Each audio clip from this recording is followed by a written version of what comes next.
أستاذ عبد المحسن على هذه الورقة وعلى هذه الرؤية العلمية الواضحة، ولا شك أن هناك كثير من الاستفسارات سوف نستمع إليها فيما بعد.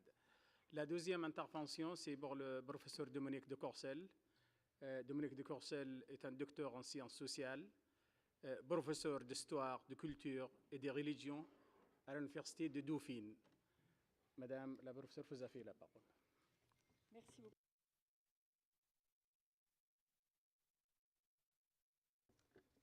Oui, merci beaucoup, Monsieur le Président de cette séance.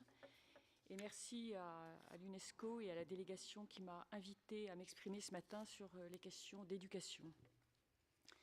Alors bien sûr, comme l'a très bien expliqué celui qui me précédait, le docteur Al-Moussen, de fait, nous connaissons tous les problèmes liés à la question de l'éducation. Nous sommes sur une planète que nous partageons, que nous devons nous partager, avec des histoires différentes. Des histoires différentes, c'est-à-dire aussi des éducations, des systèmes peut-être d'éducation, de pensée différents. Nous sommes dans un monde où il y a des changements, et vous avez parlé des changements relatifs aux questions de développement durable, et donc l'éducation pour accompagner ces changements et pour aider à ce que la planète soit quelque chose, soit un lieu habitable par tous. Alors, le réalisme de l'éducation, j'aurais commencé par ça, ce ne sont pas des mots. L'éducation, c'est quelque chose d'extrêmement concret. L'éducation, elle concerne les sciences de la vie et de la terre, la géopolitique, la sociologie, l'économie, la création artistique, les sciences religieuses. L'éducation, elle est aussi nécessaire à la science qu'à la société. On peut parler de progrès scientifique. Le progrès scientifique, le progrès de la connaissance est lié au progrès social, et ce progrès social est aussi lié aux questions d'épanouissement individuel, la personne humaine.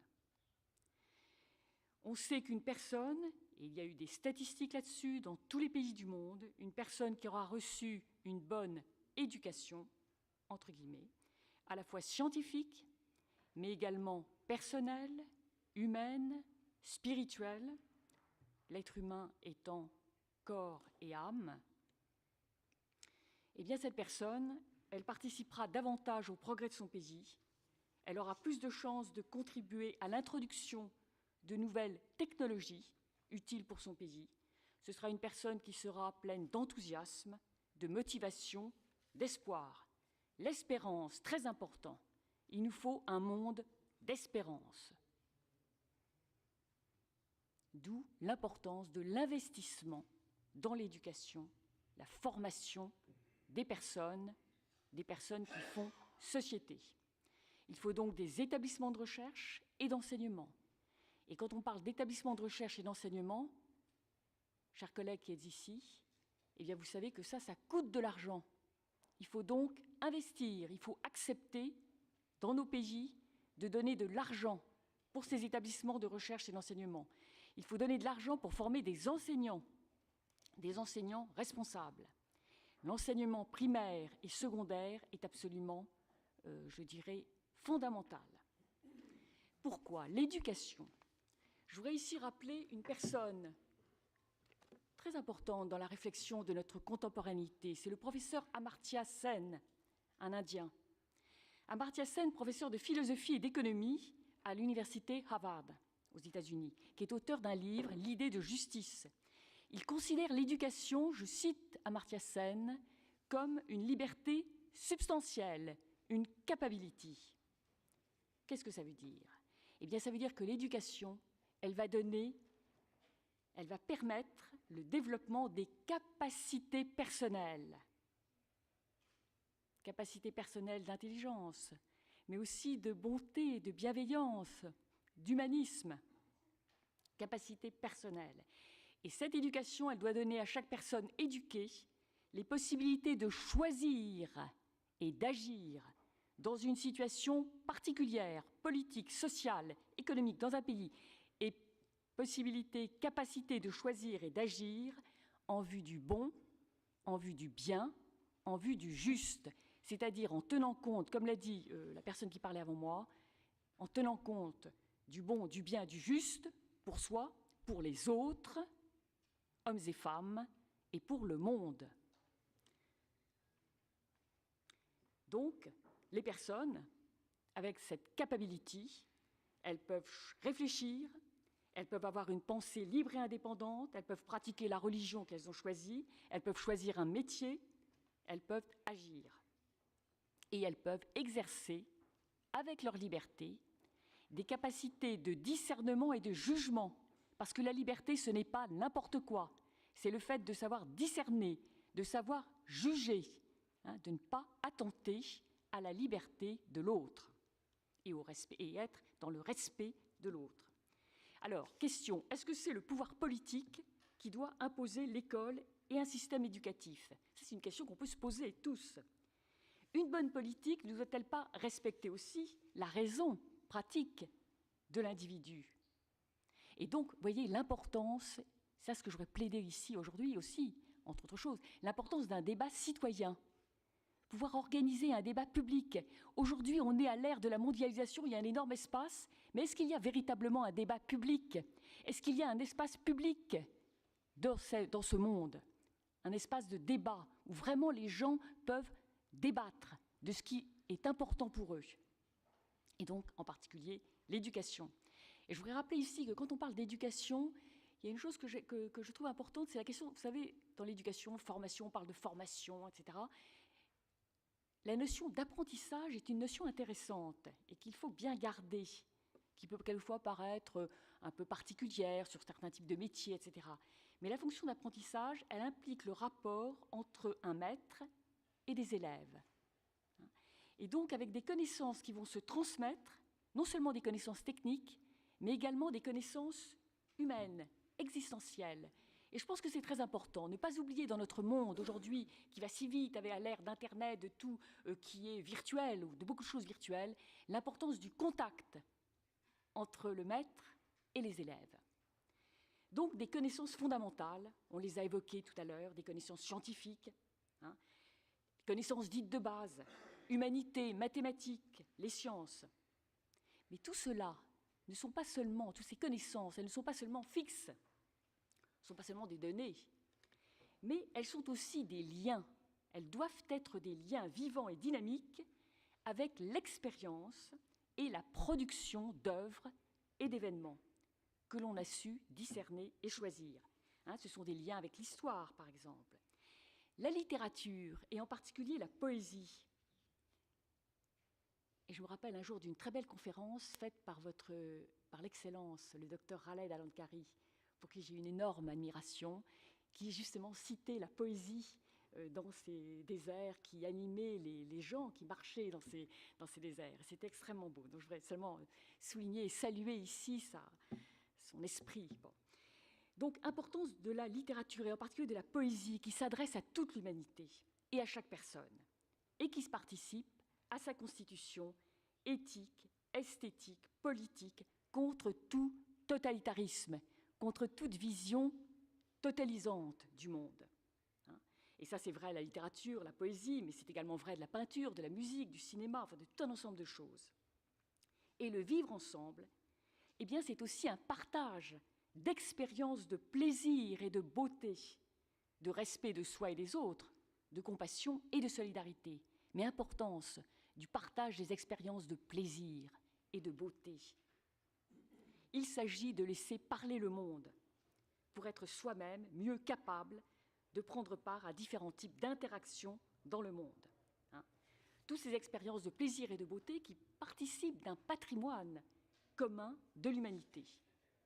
Et c'est ainsi que peuvent se déconstruire les préjugés, les peurs, toutes ces mentalités prédatrices, où on veut imposer à l'autre ce qu'on croit, ce qu'on veut. Bon. Donc, l'expertise, la compétence, vous voyez, le progrès scientifique, eh bien tout cela, c'est grâce à l'école.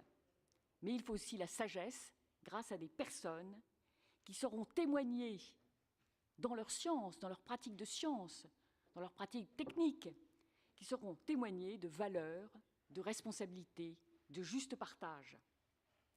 Toute connaissance doit être assortie de sagesse, d'où l'urgence d'une éducation qui prenne en charge, à la fois la connaissance et la sagesse, parce que l'être humain, comme j'ai dit tout à l'heure, est corps et âme.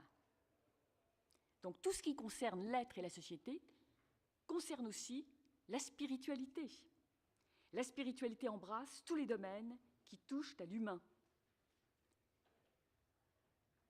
Quel que soit le régime de l'État, qu'il soit laïque ou confessionnel, la spiritualité peut être vécue sans mensonge ni manipulation, mais toujours dans le respect des croyances et des philosophies d'autrui. Et donc aujourd'hui, je voudrais faire une demande aux instances de l'UNESCO. Je voudrais faire une demande aux organisateurs du colloque, et je sais que vous êtes particulièrement sensibles à ces questions dans cette délégation. Une demande, et je vous prie de prendre au sérieux ma demande sous ces voûtes de l'UNESCO. C'est une demande très simple, très facile, mais qui peut être aussi peut-être très efficace. Je souhaiterais vivement, et on en a déjà parlé, on en a déjà parlé à plusieurs, que l'UNESCO, et peut-être en lien aussi avec d'autres organisations comme l'ISESCO, que l'UNESCO puisse créer une commission composée de personnes qui représenteraient les différentes aires régionales du monde, et aussi donc peut-être d'autres organisations internationales, pour travailler à des réalisations concrètes concernant l'éducation. Première réalisation que je souhaiterais, la réalisation de petits livres destinés aux écoles, destinés aux enfants, aux petits-enfants, aux moyens enfants, les enfants qui grandissent, destinés aux adolescents. Et on sait aujourd'hui, avec les problèmes de terroristes, l'importance de s'occuper des adolescents. Dans toutes les langues du monde, des petits livres avec des images, avec des CD, de la musique, des petits bouts de films, des petits livres qui contiendraient des contes que précisément ces personnes auraient travaillé à réunir ensemble. Des contes qui présentent les cultures, les religions, les grandes réalisations des différentes cultures, des différentes civilisations, la poésie, comme celle que j'évoquais tout à l'heure, l'architecture, la peinture, les paysages, la géographie, également les grandes personnalités, les fondateurs des religions, les présentations aussi de ces religions. Vous voyez, des petits livres diffusables dans le monde entier. Qu'un petit enfant à Singapour lise ce qu'un petit enfant à Tlemcen ou ailleurs, ou à Riyad, à Paris, au fin fond des États-Unis, au Canada, en Chine, partout, que ces petits-enfants puissent lire ces livres et voir dans ces livres des choses semblables. Et ensuite, à eux de pratiquer avec leur maître la réflexion, le commentaire, etc. Cela, à mon avis, est très facile. L'UNESCO, l'ISESCO peuvent faire cela. Alors bien sûr, il faut des moyens, mais donnez-les-nous. Faire des livres pour ces enfants, pour ces petits-enfants qui sont le monde de demain. On a trop traîné là-dessus. Il y a urgence. L'éducation de ces petits-enfants, des adolescents. On a besoin de moyens, d'énergie, de conviction, mais il y a des gens qui ont de la conviction, qui sont prêts à dépenser de leur temps pour cela. Mais il faut nous donner les moyens.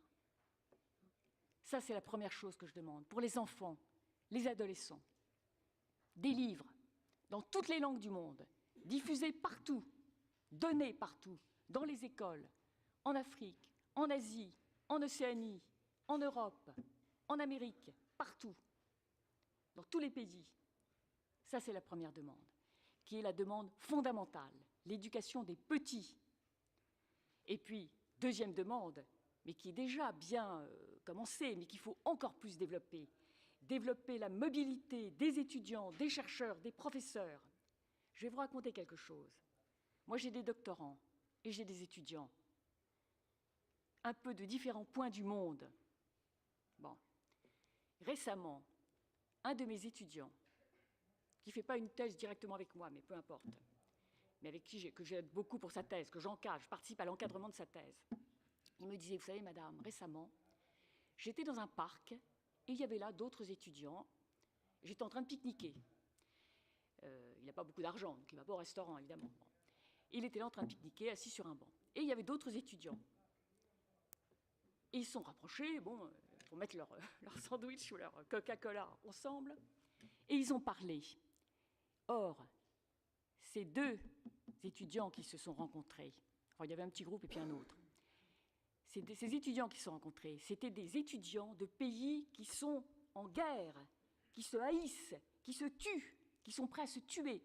Et ils ont soudain découvert, eh bien voilà, qu'ils avaient en face d'eux quelqu'un d'un pays détesté, qui en effet, bon, chaque pays pouvait faire du mal à l'autre, certes, mais voilà, ils avaient les mêmes problèmes, ils avaient les mêmes idées sur beaucoup de choses, ils avaient les mêmes désirs, avoir une vie digne de ce nom, une vie où ils pouvaient faire des choses intéressantes, passionnantes, où ils pouvaient aimer des gens. Et voyez l'importance de cette réunion des étudiants, les mettre ensemble, les faire voyager, les faire rencontrer d'autres. Je pense vraiment, voyez, avec ces deux choses que je vous ai dites, ces deux moyens, je vous en prie, vous, UNESCO, je pense que vraiment, par ce type d'action, on peut faire échec aux haines, au terrorisme, et c'est votre délégation qui a suscité cette idée, ces contacts, et voyez, c'est bon. Donc, on peut faire comme cela échec aux haines, au terrorisme. C'est un investissement à réaliser, bien sûr, un investissement. Il faut toujours investir. Hein, on n'a pas comme ça les choses, bon, il faut investir. Mais à mon avis, c'est rentable, c'est un investissement rentable dès le court terme, et bien sûr à moyen terme et à long terme. Il faut aussi prendre en compte le temps, très important le temps. Voyez. Et tout cela fera que le monde, les hommes, seront plus dans l'amour d'eux-mêmes, dans l'amour des autres et aussi dans l'amour du monde. Donc, à vous de me répondre. Merci.